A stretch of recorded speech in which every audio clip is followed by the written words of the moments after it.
Ji, thank you so much. సబ్‌కు అస్సలాం అలైకుం. అండ్ ఈరోజు ఇంత మంచి సమావేశాన్ని ఏర్పాటు చేసినందుకు అందరికీ చాలా కృతజ్ఞతలు. మిగతా వారికి గుడ్ మార్నింగ్. నిద్ర లేచి పొద్దున్నే సమావేశాన్ని వింటున్నందుకు మీకు ప్రత్యేక ధన్యవాదాలు. Thank you everyone. ఈరోజు టాపిక్ తెలంగాణలో యువత నిరుద్యోగం, సంక్షోభం పరిష్కారాలు. Thank you. ఇంత మంచి సమావేశం మా కోసం ప్రత్యేకంగా ఎవరు ఆలోచించలేదు. మా గోడు చెప్పుకుందామన్నా వినే స్థితిలో చాలా మంది లేరు. చెప్పి అలసిపోయామన్నట్టు. చెప్పే ప్రయత్నంలో భాగంగానే ఇంత మంచి అవకాశం నాకు దొరికింది. ఇందుకు నన్ను ఎంచుకున్నందుకు ఏఎఫ్ టీమ్ మెంబర్స్‌కి చాలా థాంక్ యూ. మొదటగా తెలంగాణ రాష్ట్రం, తెలంగాణ స్టేట్ సెపరేట్‌గా ఏర్పడిన తర్వాత మాకు తెలంగాణ యూత్‌కి ఎంప్లాయ్‌మెంట్ దొరుకుతుంది అని చెప్పేసి చాలా హ్యాపీగా ఫీల్ అయినాం. కానీ మేము ఊహించుకున్నది వేరు. ఇక్కడ జరుగుతున్న వాస్తవం వేరు. మేము చాలా ఎదురు చూసినాము. గత 10 ఏళ్లుగా బీఆర్ఎస్ పాలనలో నిరుద్యోగులకు ఉద్యోగాలు వస్తాయి అని అనుకున్నాం. కానీ ఉద్యోగాల మాట పక్కన పెడితే అట్‌లీస్ట్ నిరుద్యోగ భృతి గూడా వాళ్ళు ఇవ్వని పరిస్థితి ఉండే అప్పుడు. 10 సంవత్సరాలు అట్లా బాధపడ్డాం. తర్వాత బీఆర్ఎస్ ఎటువంటి చర్యలు ఏం తీసుకోవట్లేదు నిరుద్యోగుల మీద కాబట్టి, తర్వాత అందరం కూడా నిరుద్యోగులమందరము ముక్కుముడిగా అందరం కూర్చొని మాట్లాడుకొని రౌండ్ టేబుల్ సమావేశాలు ఏర్పాటు చేసుకొని ఇదే రేవంత్ రెడ్డి గారు, కోదండరాం గారు, రియాజ్ సార్ గారు వీళ్ళందరూ కూడా ఉన్నారు. ఇప్పుడు తెలంగాణ సీఎం రేవంత్ రెడ్డి. రేవంత్ రెడ్డి గారు కూడా మా రౌండ్ టేబుల్ సమావేశాలకి ముఖ్య అతిథిగా వచ్చి వాళ్ళు కూడా మా సమావేశాల్లో భాగంగా ఉండి వాళ్ళు మాకిచ్చిన మాట ఏంటంటే ఖచ్చితంగా కాంగ్రెస్ గవర్నమెంట్ తెచ్చుకుందాం. మన ఉద్యోగాలను మనం తెచ్చుకుందాం. బీఆర్ఎస్ గవర్నమెంట్ లో ఉన్న 2 ఉద్యోగాలు ఊడగొడితే ఈ రోజు మీకు 2,00,000 ఉద్యోగాలు మా కాంగ్రెస్ గవర్నమెంట్ ఇస్తది అని చెప్పేసి మాకు మాట ఇచ్చిర్రు. ఆ రోజు ఇచ్చిన మాట ఈ రోజు మాత్రం వాళ్ళు తప్పుతున్నారు. మేము ఈ రోజు ఉద్యోగాలు అడిగితే మీరు అసలు నిరుద్యోగులే కాదు. 40 ఏండ్లు ఉన్నోళ్ళు నిరుద్యోగులు ఎట్లయితారు అని చెప్పేసి మమ్మల్నే నిందల పాలు చేస్తున్నారు, అపహాస్యం చేస్తున్నారు. 40 ఏండ్లు ఉన్నోళ్ళు నిరుద్యోగులు కానప్పుడు 55 ఏండ్లున్న మీరు మాత్రం విద్యార్థి ఎట్లయ్యిర్రు? దావోస్‌లో వెళ్లి పాఠాలు ఎట్లా వింటున్నారు? అని చెప్పేసి మా నిరుద్యోగుల క్వెషన్. మేము రాగానే కూడా ఆ క్వెషనే రైజ్ చేస్తున్నాము. 55 ఏండ్లు పెట్టుకొని సీఎంగా ఉన్న మీరు ఇప్పుడు విద్యార్థి అయినప్పుడు ఏజ్ రిలాక్సేషన్, ఏజ్ లిమిట్ 44 ఏండ్లున్న, 45 ఏండ్లున్న వాళ్ళు నిరుద్యోగులు ఎందుకు గారు? అనేది మా క్వెషన్. అలాగే నిరుద్యోగులు ఇక్కడ ఎవ్వరు కూడా హైదరాబాద్‌లో పుట్టి పెరిగి అన్ని సౌలతుల మధ్యలో పెరిగిన వాళ్ళు కాదు. చాలా మంది గ్రామాల నుంచి హైదరాబాద్‌కొచ్చి కోచింగ్‌ల కోసం వచ్చి కోచింగ్‌లు తీసుకొని కూడా సంవత్సరం తర్వాత లైబ్రరీలో ఫీజు కట్టలేక, 3 పూటల అన్నం తినలేక, ఏదో ఇందిరమ్మ క్యాంటీన్‌లో రూ. 5 భోజనం తింటూ ఎవరైనా గుళ్ళల్లో దాన ధర్మాలు చేస్తే అన్నదానం అక్కడ తింటూ, మధ్యాహ్న భోజనాలు అక్కడ తింటూ, పూట గడుపుకొని ఒక్క పూట తిని 2 పూటల పస్తులుండి చదువుతున్నారు నిరుద్యోగులు. మరి ఇలాంటి నిరుద్యోగుల కష్టాలు ఇప్పటికైనా తీరుతాయా అంటే రాగానే ఏడాది లోపలనే 2,00,000 ఉద్యోగాలన్నారు. ఏడాది పోయి రెండవ ఏడాది కూడా ఎంటర్ అయింది. ఒక ఇయర్ క్యాలెండర్ పోయి 3 ఇయర్ క్యాలెండర్‌లొచ్చినాయి. ఇయర్ క్యాలెండర్ మారుతుంది గానీ మాకు జాబ్ క్యాలెండర్ మాత్రం వస్తలేదు. ఇయర్ క్యాలెండర్‌లో పండగ డేట్లు పర్టిక్యులర్‌గా మెన్షన్ చేస్తారు. కానీ జాబ్ క్యాలెండర్‌లో అట్లా ఉండదు. జాబ్ క్యాలెండర్‌లో కేవలం నోటిఫికేషన్స్ ఇస్తాము అని చెప్పేసి ఇప్పటికి 2 సార్లు రివైజ్ జాబ్ క్యాలెండర్ ఇచ్చిర్రు గానీ, ఈ జాబ్స్ ఇచ్చిన తర్వాత ఎగ్జామ్స్ డేట్స్ గానీ, ఈ డేట్‌లో ఎగ్జామ్స్ కండక్ట్ చేస్తామని గానీ, ఏ మాట కూడా ఇప్పటివరకు ఒక డేట్ ప్రస్తావించిన దాఖలాలు లేవు. ఎందుకు అనంటే అవును మేమిస్తున్నాము. కొంచెం వెయిట్ చేయండి. త్వరలో అంటూ కాలయాపన చేసిర్రు. నిరుద్యోగి జీవితానికొస్తే ఒక నిరుద్యోగి అనేటోడు ఇక్కడనే కాదు హైదరాబాద్‌లోనే కాదు ప్రతి ఇంటి నుంచి వచ్చిన నిరుద్యోగి. నిరుద్యోగి అనేటోడు ఇందుగలడందు లేడని సందేహము వలదు. నిరుద్యోగి సర్వోపగతుండు. ఎన్నెందు చూసినా వెతకాల్సిన అవసరం లేదు. ప్రతి ఇంట్లో ఒక నిరుద్యోగి ఖచ్చితంగా ఉంటాడు. ఆ నిరుద్యోగికి కనీసము ఉద్యోగాల మాట పక్కన పెడితే ఒక నిరుద్యోగ భృతి లేదు. నిరుద్యోగ భృతి గాకుండా ఒక భరోసా కార్డు లేదు. ఇంకా చెప్పాలంటే సంవత్సరానికి 2,00,000 ఉద్యోగాల మాటలో గత ప్రభుత్వం దిగిపోయే ముందు వాళ్ళు ఎన్నికల ముందు ఇచ్చిన నోటిఫికేషన్‌లకే ఇప్పుడు వీళ్ళు నియామక పత్రాలు, ఆర్డర్ కాపీస్ ఇస్తూ కాలయాపన టైమ్ పాస్ చేస్తున్నారు. ఇంకా ఎందుకు ఇవ్వట్లేదు అనంటే మేము 60,000 ఉద్యోగాలు ఇచ్చినామని ఒక మంత్రి చెప్తారు. 70,000 ఉద్యోగాలు ఇచ్చినామని ఒక మంత్రి చెప్తారు. అసలు చెప్పాల్సిన విద్యాశాఖ మంత్రి, ఎడ్యుకేషన్ మినిస్టర్ మాత్రం మాకు ఎలాంటి మాట ఎడ్యుకేషన్ గురించి ఇప్పటిదాకా మాట్లాడిన ఒక సమావేశం గాని నేనైతే చూడలేదు. ఎప్పుడు ఆయన ముఖ్యమంత్రిగా, సీఎంగా సమావేశాలు ఏర్పాటు చేసుకుంటారు గానీ, ప్రోగ్రామ్స్ కండక్ట్ చేసుకుంటారు గానీ, ఒక ఎడ్యుకేషన్ మినిస్టర్‌గా ఒక్క రోజు గూడా, ఒక గంట సేపు గూడా వ్యవహరించిన తీరు నేనైతే చూడలేదు. రాజకీయాల ప్రస్తావన జోలికొస్తే బీఆర్ఎస్ హయాంలో అయితే వాళ్ళు డైరెక్ట్ చెప్పిర్రు. మేము నోటిఫికేషన్స్ ఇవ్వము. ఒక నిరుద్యోగ భృతి ఇస్తామని చెప్పేసి చెప్పిర్రు. కానీ నిరుద్యోగ భృతి కూడా ఇవ్వలేదు. కానీ వాళ్ళకి అర్థమైపోయింది. నెక్స్ట్ టైమ్ మేము గెలవము అనే ఆలోచన వాళ్ళకి ఎప్పుడైతే వచ్చిందో వాళ్ళు దిగిపోయే ముందు 2022లో వాళ్ళు నోటిఫికేషన్స్ మళ్ళీ ఇచ్చిర్రు మాకు. కానీ ఎగ్జామ్స్ పెట్టి రిజల్ట్స్ ఇచ్చేలోగానే ప్రభుత్వం చేంజ్ అయింది ఇక్కడ. కాంగ్రెస్ గవర్నమెంట్ మా పుణ్యాన కాంగ్రెస్ గవర్నమెంట్ ఇక్కడ ఏర్పాటయింది. అసలు పునాదులే లేని కాంగ్రెస్ పార్టీ తెలంగాణలో ఎస్టాబ్లిష్ అయిందంటే మళ్ళీ ఏర్పడిందంటే కేవలం నిరుద్యోగుల పుణ్యమా అనే మేము కూడా గ్రామాల్లో తిరిగి ఓట్లు వేయించినాం కాబట్టే అందరూ కూడా 2,00,000 ఉద్యోగాలంటే మెగా డిఎస్సి అంటే 25,000 మెగా డిఎస్సి అంటే అందరం నోరెళ్ళబెట్టినాం. నిజంగానే డిఎస్సి ఉంటదని చాలా హోప్స్ పెట్టుకున్నాం. కానీ 25,000 మెగా డిఎస్సి పక్కన పెడితే ఓన్లీ 5,000 డిఎస్సి యాడింగ్ 5,000 పోస్టులతోన అదే డిఎస్సిని కంటిన్యూ చేసి ఇప్పటిదాకా మళ్ళీ కొత్త నోటిఫికేషన్స్ ఇచ్చిన దాఖలాలు లేవు. ఒక నిరుద్యోగి హైదరాబాద్ కి వచ్చి తన ఇంటిని వదిలి హైదరాబాద్ కి వచ్చి అప్పులు చేసి మరి ఊర్లో ఛాలెంజ్ చేసి మరి ఉట్టిగా కూడా కాదు. ఎందుకంటే ఒక పల్లెటూరు వాతావరణంలో 1,500 మంది ఓటర్లు ఉంటే అక్కడ ఒక్కరు జాబ్ కొడితే ఆ జాబ్ కి వాళ్ళ ఇంటికెళ్ళి సన్మానాలు చేసి వాళ్ళ గురించి పేపర్లో వేయించి పెద్ద న్యూస్ చేస్తుంటే ఇప్పుడు చదువుకున్న వాళ్ళము మిగతా వాళ్ళు ఒక 150 మంది ఉంటాం. వాళ్ళందరం ఎంత సఫరం అవుతామంటే అసలు ఏంది మాకు కూడా ఉద్యోగం వస్తే ఇట్లా ఉంటదా అన్న ఆశతోటి మా విలేజ్ వదిలేసి ఇక్కడ హైదరాబాద్ కి వచ్చి ఇక్కడ చదువుతుంటే మన ఇక్కడ తీరా చూస్తే నోటిఫికేషన్స్ లేకపోతే అక్కడ కన్న పేగుని అందరిని వదిలేసి వచ్చి ఇక్కడ రిలేషన్స్ అందరినీ పక్కన పెట్టేసి పండగలకి పబ్బాలకి వెళ్లకుండా ఎలాంటి ఎలాంటి ఫంక్షన్స్ కి కూడా వెళ్లకుండా ఎందుకంటే వెళ్తే అక్కడ మాకు క్వశ్చన్స్ రేస్ అవుతాయి. మీరు ఏం చేస్తున్నారు? ఇంకా పైన చూస్తే 35 ఏండ్ల వయసు ఉంటది చాలా మందికి. 30 ఏండ్లు దాటిన వాళ్ళు కూడా ఇంకా చదువుతూనే ఉంటారు. ఎందుకంటే ఏజ్ రిలాక్సేషన్ ఉంది. 45 ఇయర్స్ దాకా ఉంది కాబట్టి ఆ ఆశతోటి చదువుకుంటుంటాం. కానీ ఇక్కడ చూస్తే ఏమీ ఉండదు. ఆ నోటిఫికేషన్స్ ఎప్పుడొస్తాయో తెలవదు. కనీసము నెల రెంట్ కట్టుకోవడానికి కూడా డబ్బులు ఇబ్బందిగా ఉంటాయి. 3 పూటల అన్నం సరిగ్గా తినక బక్కచిక్కిపోయి అయినా సరే మెదడు పని చేయకపోయినా పొద్దున ఎప్పుడో 8 గంటలకి లైబ్రరీకెళ్ళి రాత్రి 11 గంటల దాకా చదువుకుంటూ ఎట్లాగే చదువుకుంటూ కుర్చీలకు అతుక్కపోయిన మేము నిరుద్యోగులము. అలాగే సెంట్రల్ ఎగ్జామ్స్ లో ప్రతి ఎగ్జామ్ క్వాలిఫై అయ్యండి స్టేట్ లోకి వచ్చేసరికి మాకు నోటిఫికేషన్స్ లేకపోతే సెంట్రల్ ఎగ్జామ్స్ క్వాలిఫై అయినా మేము స్టేట్ లో ఎగ్జామ్స్ లేకపోతే నోటిఫికేషన్స్ లేకపోతే ఏం లాభం? సెంట్రల్ లో క్వాలిఫై అవుతున్నామంటే ఇక్కడ కూడా మేము టాలెంటెడే కదా. ఇక్కడ నోటిఫికేషన్స్ లేకపోతే మేం లూజర్సా? లేకపోతే మా నోటిఫికేషన్స్ ఇవ్వకుండా మాతో టైం పాస్ చేస్తున్న గవర్నమెంట్స్ లూజర్సా? ఇంకొకటి అప్పులు, నిందలు. ఇప్పుడు జీవోలు చాలా ఉన్నాయి. ఎన్ని జీవోలు అంటే ఏపీ యథావిధిగా ఏపీ గవర్నమెంట్ ఉన్నప్పుడు చాలా జీవోలు అట్లే ఉన్నాయి మనకి. 108 జీవో గాని డిఎస్సిలో, 29 జీవో గ్రూప్స్‌లలో, ఈ 46 జీవో ఎస్ఐపిసి కానిస్టేబుల్స్‌లలో. ఈ జీవోలన్నీ చాలా డేంజరస్ జీవోస్. ఈ జీవోస్ అన్ని ఉమ్మడి ఆంధ్రప్రదేశ్ ఉన్నప్పుడు వచ్చిన జీవోలు. ఈ జీవోలు తెలంగాణ రాష్ట్రం సెపరేట్ గా ఏర్పడిన తర్వాత కూడా ఇంకా కంటిన్యూ చేస్తున్నారు. కంటిన్యూ చేయడం వల్ల బీసీ, ఎస్సీ, ఎస్టీ, మైనారిటీ పిల్లలకు విద్యార్థులకి చాలా అన్యాయం జరుగుతుంది. తీవ్ర నష్టం జరుగుతుంది. ఇక్కడ ఓసీలకు మాత్రమే రిజర్వేషన్ లేని వాళ్ళకు రిజర్వేషన్ ఉన్న వాళ్ళకి చాలా అన్యాయం జరుగుతుందని చెప్పినా పట్టించుకునే దాఖలాలు లేవు. కనీసం ఈ జీవోలను తీసుకుపోయి ఈ కాపీస్ వాళ్ళ ముందు పెట్టినా వాళ్ళకి అర్థమయ్యే సిచ్యువేషన్స్ లో వాళ్ళు లేరు. ఎందుకంటే ఐటీ మినిస్టర్ చేయాల్సిన పని విద్యాశాఖ మంత్రి చేస్తున్నారు, ఎడ్యుకేషన్ మినిస్టర్ చేస్తున్నారు. ఎడ్యుకేషన్ మినిస్టర్ చేయాల్సిన పని ఐటీ మినిస్టర్ చేస్తున్నారు. ఇక్కడ ఒకరి పని ఒకరు మార్చుకొని చేస్తుంటే వాళ్ళకి ఎట్లా అర్థమైతే? కనీసం చెప్పే ప్రయత్నం చేసినా ఇప్పటిదాకా 2 సంవత్సరాల కాలం అయితుంది. 2 ఇయర్స్ అవ్వస్తున్నా ఇప్పటిదాకా ఎడ్యుకేషన్ మినిస్టర్ ని ఒక్క స్టూడెంట్ కూడా కలిసిన దాఖలాలు లేవు. ఎందుకో మరి నాకైతే తెలీదు.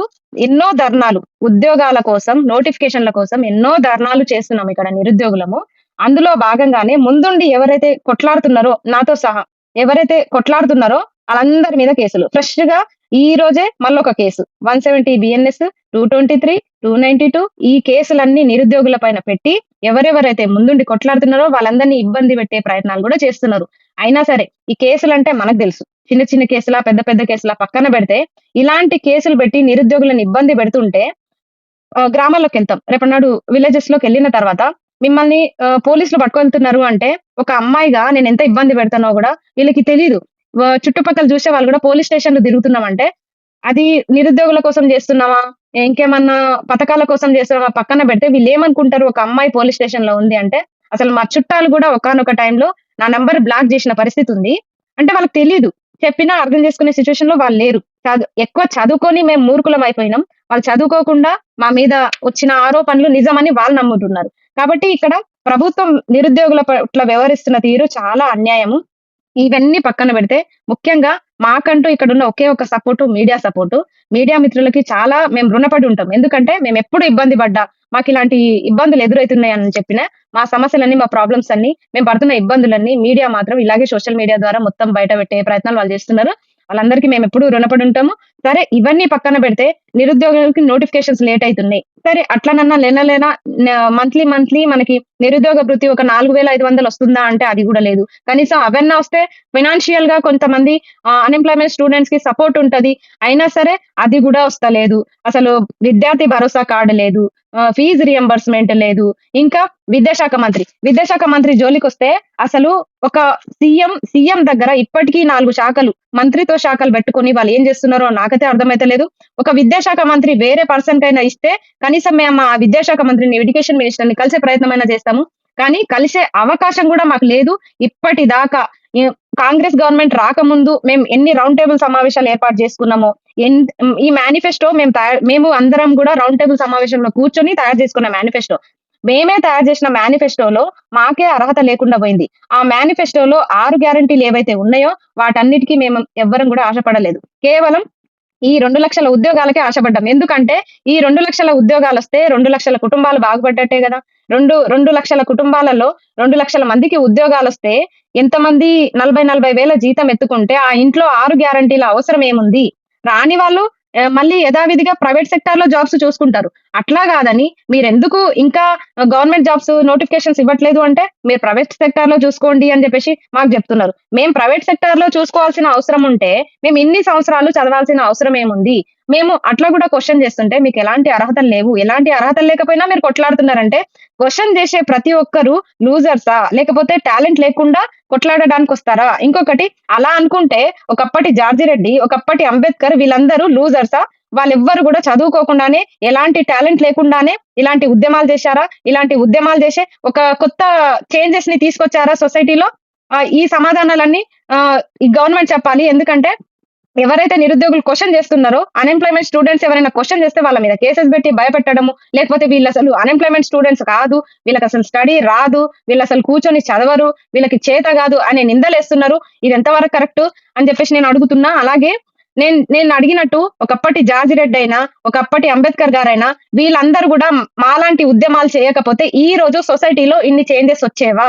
ఈ రోజు ఇంత ఫ్రీడమ్‌గా కొట్లాడేటోళ్ళమా? ఇవన్నీ గూడా వాళ్ళకి వాళ్ళే సొంతంగా క్వెషన్ జేసుకోవాలి. మేము గూడా మా అందరి తరపు నుంచి చాలా బాధ అనిపిచ్చి ఈరోజు ఈ మాటలు మాట్లాడుతున్నా. అలాగే వీటన్నిటికి పరిష్కారం ఏందంటే సొల్యూషన్స్. సొల్యూషన్స్ ఇమ్మీడియేట్‌గా జాబ్ క్యాలెండర్ మాకు విడుదల చేయాలి ఫస్ట్ ఆఫ్ ఆల్. ఎలాంటి జాబ్ క్యాలెండర్ అంటే ఇయర్ క్యాలెండర్‌లో ఎలాగైతే పండగల డేట్లు కరెక్ట్‌గా అట్లా ఉంటాయో, అలాగే జాబ్ క్యాలెండర్‌లో గూడా మీరిచ్చే నోటిఫికేషన్ డేటు, అలాగే పోస్టులు, అలాగే మీరు కండక్ట్ చేసే exam date, result date, order copies issue date ఇవన్నీ గూడా డేట్స్‌తో సహా మీరు మాకు తెలియజేయాలి. ఖచ్చితంగా ఆ డేట్స్ అని ఎక్కువ టైం గూడా లేదు. ఆల్రెడీ 2 ఇయర్స్ గడిచిపోయింది. ఇంకొక 2 ఇయర్స్ టైమ్ ఉంది. ఎందుకంటే చివరి ఇయర్ మొత్తం ఎలక్షన్స్ అని జెప్పేసి ఎలక్షన్స్ టైమ్ అయిపోతుంది గాబట్టి, ఈ 2 ఇయర్స్‌లో మీరు మాకు ఇప్పుడు నోటిఫికేషన్స్ ఇచ్చినా ఈ 2 ఇయర్స్‌లో మాకు కండక్ట్ చేయొచ్చు. కాబట్టి ఇప్పటికైనా ఎడ్యుకేషన్ మినిస్టర్ మీరు ఆలోచించాలి. మీరు 55 ఏళ్ళు పెట్టుకొని గూడా ఎవరో అపోజిషన్ పార్టీ వాళ్ళు మిమ్మల్ని కామెంట్స్ చేస్తున్నారని చెప్పేసి, ఇప్పుడు మీరు ఇంగ్లీష్ నేర్చుకోవడానికి దావోస్‌కెళ్ళిర్రు.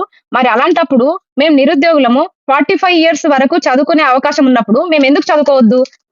కాబట్టి అన్నీ మీరు సొంత దృష్టితో వాళ్ళు ఆలోచించాలి. ఇంకొకటి నిరుద్యోగ భృతి మాకు ఖచ్చితంగా ఇప్పటికైనా ఇవ్వాలి. అలాగే మహిళలకి స్కూటీలివ్వాలి. నిరుద్యోగ భృతి ఇస్తే నెల ఇప్పటికైనా ఖర్చులెళ్ళిపోయి తినకనో రూ. 5 భోజనం తినో, ఎక్కడో అన్నదానాల దగ్గర తినైనో నిరుద్యోగి చదువుకుంటారు.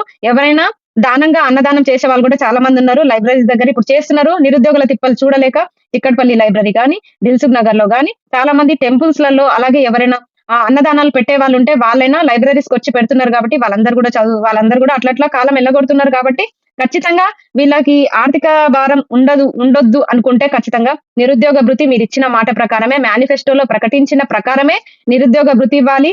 విద్యార్థి భరోసా కార్డ్ కంపల్సరీ.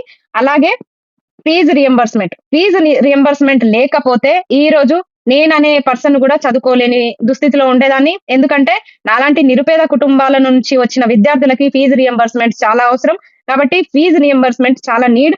ఖచ్చితంగా ఫీజ్ రియంబర్స్‌మెంట్ ఈ గవర్నమెంట్ మళ్ళీ ఖచ్చితంగా అన్ని చెల్లింపులు ఖచ్చితంగా చేయాలని జెప్పేసి నేను నిరుద్యోగులందరి తరపు నుంచి డిమాండ్ చేస్తున్నా. అలాగే కొత్త హాస్టల్స్ కొత్త హాస్టల్ బిల్డింగ్స్ కూడా ఏర్పాటు చేయాలి. ఒక ఉస్మానియాలోనే కాదండి 1000 కోట్లు ఇస్తాము, అన్ని ఇస్తామని చెప్పేసి 1000 కోట్లు ఉస్మానియాకే కాకుండా అలాగే తెలంగాణ స్టేట్‌లో ఉన్న ప్రతి హాస్టల్‌కి కూడా న్యూ బిల్డింగ్స్ కూడా శాంక్షన్ చేయాలని చెప్పేసి మేము కోరుకుంటున్నాం. జాబ్ క్యాలెండర్‌ని వెంటనే అమలు చేయాలి. విత్ డేట్స్‌తో సహా. అలాగే ఎగ్జామ్స్ డేట్స్‌కి గ్యాప్ ఇవ్వాలి. మళ్ళీ మేము అడిగినాం గదా! అని చెప్పేసి సేమ్ డేట్స్‌లో ఎగ్జామ్స్ పెడితే మళ్ళీ యథావిధిగా మళ్ళీ రోడ్ల పైటకొచ్చే అవకాశం ఉంటది. ఇంతకు ముందు గూడా గ్రూప్ 2 అలాగే డీఎస్సీ ఒకటే డేట్స్‌లో నిర్వహించడం వల్ల చాలా ఇబ్బంది పడ్డాము. అప్పుడు గూడా ఉద్యమాలే, మూవ్‌మెంట్సే జరిగినాయి. తెలంగాణ మూవ్‌మెంట్ ఎలా జరిగిందో ఇప్పుడు అన్‌ఎంప్లాయ్‌మెంట్ ఇష్యూస్ మూవ్‌మెంట్ గూడా అలాగే జరుగుతుంది తెలంగాణలో. మళ్ళీ ఒక కొత్త తెలంగాణ మూవ్‌మెంట్ కోసం ఎట్లయితే కొట్లాడినామో అలాగే నిరుద్యోగుల కోసం, అందరి కోసం ఈ ఎంప్లాయ్‌మెంట్ కోసం ఖచ్చితంగా మేము మళ్ళీ గూడా మూవ్‌మెంట్ తేబోతున్నాము. ఇది రావద్దు అనుకుంటే మాత్రం ఖచ్చితంగా జాబ్ క్యాలెండర్ విడుదల చేయాలి. అలాగే ఏజ్ రిలాక్సేషన్. ఏజ్ రిలాక్సేషన్ ఎందుకు అడుగుతున్నామంటే చాలా మందికి ఈ గవర్నమెంట్ వచ్చేలోపే 35, 40 ఇయర్స్, 45 ఇయర్స్ దాటిపోయినాయి. ఇప్పుడు ఎస్ఐపీసీలో ఏజ్ రిలాక్సేషన్ గూడా పెంచాలని చాలా మంది డిమాండ్ చేస్తున్నారు. అలాగే డీఎస్సీలో, గ్రూప్స్‌లలో కాబట్టి ప్రతి ఎగ్జామ్‌లో గూడా ఏజ్ రిలాక్సేషన్ చాలా ఇంపార్టెంటు. వయో పరిమితి పెంచి ఇవ్వాలి. కాబట్టి ఖచ్చితంగా పెంచాలని జెప్పేసి మేము కోరుకుంటున్నాం. 25,000 మెగా డీఎస్సీ అని మేనిఫెస్టోలో ఎలా ప్రకటించిర్రో అలాగే ఖచ్చితంగా 25,000 మెగా డీఎస్సీ ఖచ్చితంగా ఇచ్చి తీరాలి. DL notification, degree lecturer notification మనకి డిగ్రీ లెక్చరర్ నోటిఫికేషన్ ఎప్పుడొచ్చిందంటే 14 సంవత్సరాలు 14 ఇయర్స్ అవుతుందండి ఇప్పటికి. 14 ఇయర్స్. మేము సెంట్రల్ లెవెల్‌లో యూజీసీ నెట్ అలాగే స్టేట్ లెవెల్‌లో టీజీ సెట్ అన్ని గూడా క్వాలిఫై అయ్యుండి 14 ఇయర్స్ నుంచి నోటిఫికేషన్ లేక బీఆర్ఎస్ గవర్నమెంట్‌లో వాళ్ళు ఎన్నికల ముందు మళ్ళీ డిగ్రీ లెక్చరర్ నోటిఫికేషన్ ఇచ్చిర్రు. కానీ 2 టైమ్స్ అప్లికేషన్ డేట్ ఇచ్చి గూడా తర్వాత ఎందుకో అప్లికేషన్స్ తీసుకోలేదు కాబట్టి ఇప్పుడు ఖచ్చితంగా ఆ నోటిఫికేషన్‌ని కంటిన్యూ చేసి మాకు అప్లికేషన్ తీసుకొని ఎగ్జామ్ ఖచ్చితంగా కండక్ట్ చేయాలి. అలాగే ఎస్ఐపీసీ, కానిస్టేబుల్ నోటిఫికేషన్స్ గూడా వెంటనే విడుదల చేయాలి. అన్నీ గూడా నోటిఫికేషన్స్‌కి ఫస్టు ఆర్థిక శాఖ ఆమోదం తెలపాలి గాబట్టి, ఇవన్నీ ఇంకా ఫైల్స్ సీఎం గారి ముందు పెట్టుకొని ఏం జేస్తున్నారో నాకైతే అర్థమైతలేదు. ఈ ఇష్యూస్ అన్నీ మేము తీసుకెళ్లే ప్రయత్నం చేస్తున్నాము. మా అందరి తరపు నుంచి గూడా మీరు గూడా ఇంత మంచి సమావేశాన్ని ఏర్పాటు చేసినందుకు మీకు ప్రత్యేక కృతజ్ఞతలు. ఈ ఈ కష్టాలు చెప్పుకుంటూ పోతే చాలా ఉన్నాయి. ఇవన్నీ షార్ట్‌కట్‌లో అందరి తరపు నుంచి నేను సమస్యలు మరియు పరిష్కారాలు గూడా నేను చెప్పే ప్రయత్నం చేసినాను. ఇంకేమన్నా మీ నుంచి గూడా చెప్పే ప్రయత్నం చేస్తే మేము వినడానికి సిద్ధంగా గూడా ఉన్నాము. అలాగే మా నిరుద్యోగులందరికీ గూడా రాష్ట్రాల నుంచి, దేశాల నుంచి గూడా సపోర్ట్ ఉన్నందుకు మీకందరికీ గూడా చాలా థాంక్ యూ. అయితే సేమ్ క్వెషన్ మాకు గూడా ఉంది. మేము గూడా దీంట్లో ఎంక్వైరీ చేస్తే మాకు తేలిందేందంటే, ప్రైవేట్ సెక్టార్‌లో వీళ్ళ ఎవరైతే ఇప్పుడు పొలిటికల్‌లో ఎవరున్నారో వీళ్ళు ఏం చేస్తారంటే, మనం డైరెక్టు ఒకసారి లైవ్‌లో గూడా విన్నాము. శ్రీధర్ బాబు ఐటీ మినిస్టర్ గారితోను కొండ సురేఖ గారు, మా అన్న కొడుకున్నారు. వాళ్ళకి జాబ్ గావాలి అంటే, ఇట్లా అన్ని రికమెండేషన్ మీద పోతుంటే, మా కొత్త వాళ్ళకి ఎట్లొస్తాయి ఉద్యోగాలు? మొత్తం ఇట్లా రికమెండేషన్‌ల మీద పోతున్నాయి. ఇంకొకటి కేరళలో చదివిన వాళ్ళని మేము రిప్రజెంటేషన్ చేస్తాం. కేరళలో చదివిన వాళ్ళని ఇక్కడ తీసుకుంటాం. ఆఖరికి ప్రైవేట్ స్కూళ్ళల్లో గూడా కేరళ టీచర్స్‌ని తీసుకుంటున్నారిక్కడ. హ్మ్. ఇప్పుడు మేము చదివింది సపోజ్ నేనే ఒక టీచింగ్ ఫీల్డ్ నుంచి నేనొచ్చిన. DSC aspirant. నేను టీచింగ్ ఫీల్డ్ టీచర్‌గానే నేను చేయగలుగుతా. ఐటీ శాఖల్లో నేనెట్లా జాబ్ సంపాదించుకోగలుగుతా? నా చదువేమో టీచర్. Occupation teacher. టీచర్ అయినప్పుడు నేను ఐటీ ఫీల్డ్‌లోకెళ్ళి నాకు సాఫ్ట్‌వేర్ జాబ్ ఇవ్వండి అంటే అదెట్లా పాసిబుల్ అయితది? ఒక కానిస్టేబుల్‌కి ప్రిపేర్ అయ్యే అభ్యర్థి ఐటీ కంపెనీస్‌లోకెళ్ళి నాకు జాబ్ ఇవ్వండి అంటే అదెట్లా పాసిబుల్ అయితది? ఏదో ఒక ఇప్పుడు ఎవరైనా ఇంజినీరింగ్ ఇలా చదివిన వాళ్ళు ఐటీ శాఖల్లోకెళ్తారు. అది ఎలాంటి డౌట్ లేదు. కానీ ఈ చదువులన్నీ ఒకే రకంగా ఉంటే జాబ్స్ అన్నీ కూడా ఒకే రకంగా ఉంటాయి గదా! ఇప్పుడు ఓన్లీ ఐటీ కంపెనీస్‌లోనే మనం జాబ్స్ అనంటే కేవలం ఇంజినీరింగ్ వాళ్ళకి మాత్రమే అవి పనికొస్తాయి. మాలాగా టీచింగ్ ఫీల్డ్ వాళ్ళకి, కానిస్టేబుల్ వాళ్ళకి ఎట్లా పనికొస్తాయి? డాక్టర్స్ అలా వీళ్ళకి శాఖలు డిఫరెంట్ శాఖలున్నప్పుడు వీళ్ళకి ఐటీ కంపెనీస్‌లో జాబ్స్ ఎట్లా దొరుకుతాయి? సరే ఐటీ ఫీల్డ్‌లో ఉన్న వాళ్ళకి ఐటీ జాబ్స్ ఒస్తాయి. మిగతా వాళ్ళకి సరే అట్లనన్నా మేము ఇట్లా ట్రై జేసి ప్రైవేట్ స్కూల్‌లలోకెళ్దాము అంటే, తెలంగాణలో చదివిన మాకేమో 10,000, 15,000 జీతం. కేరళ టీచర్స్‌కేమో స్పెషల్‌గా వాళ్ళకి ఒక వసతి కల్పించి, వాళ్ళకి రూమ్ షెల్టర్ ఇచ్చి, వాళ్ళకి ఎక్కువ జీతాలిచ్చి వాళ్ళకిక్కడ చెప్పిస్తారు. మేము తెలంగాణ స్టేట్‌లో తెలంగాణ టెట్‌లు క్వాలిఫై అయినా మాకు జీతాలెక్కువుండవు గానీ, కేరళ టీచర్స్‌కి మాత్రం వాళ్ళు 10థ్ చదివినా, ఇంటర్ చదివినా వాళ్ళకి మాత్రం ఇక్కడ మంచి సాలరీ ఉంటది. ఇది మా లోపమా? లేకపోతే సిస్టమ్ లోపమా? సిస్టమ్ మిస్టేకా? ఎవరి మిస్టేక్ ఇది? దీని మీద ఎవరు చర్చించాలంటే, అప్పుడెట్లా మాతో కూర్చొని, ఇప్పుడు ఉద్యోగాలు సంపాదించిన ఎమ్మెల్సీలు ఎవరైతే ఉన్నారో, ఎడ్యుకేషన్ మినిస్టర్ ఎవరైతే ఉన్నారో, సీఎం ఎవరైతే ఉన్నారో, అప్పుడెట్లా మా లైబ్రరీలోకొచ్చి మాతో కూర్చొని మాట్లాడిర్రో, ఇప్పుడు గూడా అట్లనే వచ్చి కూర్చొని ఎందుకు మాట్లాడట్లేదు? ఇప్పుడు గూడా రౌండ్ టేబుల్ సమావేశాలు ఎందుకు పెట్టట్లేదు? సరే రౌండ్ టేబుల్ సమావేశాలు మీ అర్హతకి తక్కువనేమో. ఇప్పుడున్న మీ పొజిషన్‌కి తక్కువ అనుకుందాం మేము. అలాంటప్పుడు మీరే మమ్మల్ని పిలిపించుకొని ఒక 50 మందిని, 100 మందిని పిలిపించుకొని ఒక మీటింగ్ ఎందుకు అరేంజ్ చేయలేకపోతున్నారు?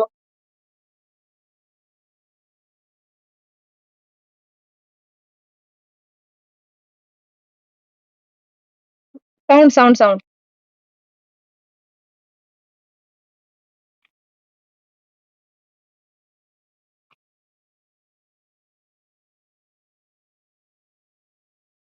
వాళ్ళకి మాకు తెలీదు. వాళ్ళు గూడా ఒకప్పుడు నిరుద్యోగులే అని మాకు తెలీదు. వాళ్ళకి ఉద్యోగాలొచ్చేంత వరకే వాళ్ళు మాతో కలిసి నిరుద్యోగులుగా వ్యవహరించిర్రు.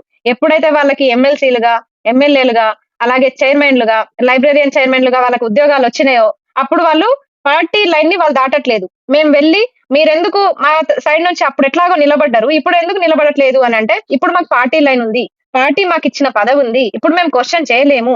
విచిత్రం ఏందంటే, ఒకప్పుడు కోదండరాం సార్ గారు, ఆకునూరి మురళి గారు, అలాగే రియాజ్ సార్ గారు వీళ్ళందరూ గూడా నిరుద్యోగులతో చాలా ఇంటరాక్ట్ అయిన వాళ్ళే. కానీ ఇప్పుడు మాత్రం వాళ్ళని కలవాలంటే మేము అపాయింట్‌మెంట్ తీసుకోవాలి. మా కాల్స్ గూడా వాళ్ళు లిఫ్ట్ జేయరు. లిఫ్ట్ జేసినా సరిగ్గా మాట్లాడరు.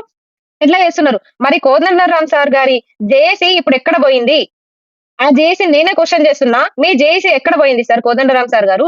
మీ జేఏసీ అప్పుడు యాక్టివ్‌గా పనిచేసినంతగా ఇప్పుడెందుకు పని చేయట్లేదు? తెలంగాణ మూవ్‌మెంట్‌లో మీరెంతో చాలా యాక్టివ్‌గా పనిచేసిర్రు. ఉద్యోగాలు గూడా ఒక ప్రొఫెసర్ అయ్యుండి నిరుద్యోగుల కష్టాలు మీకు తెలీదా?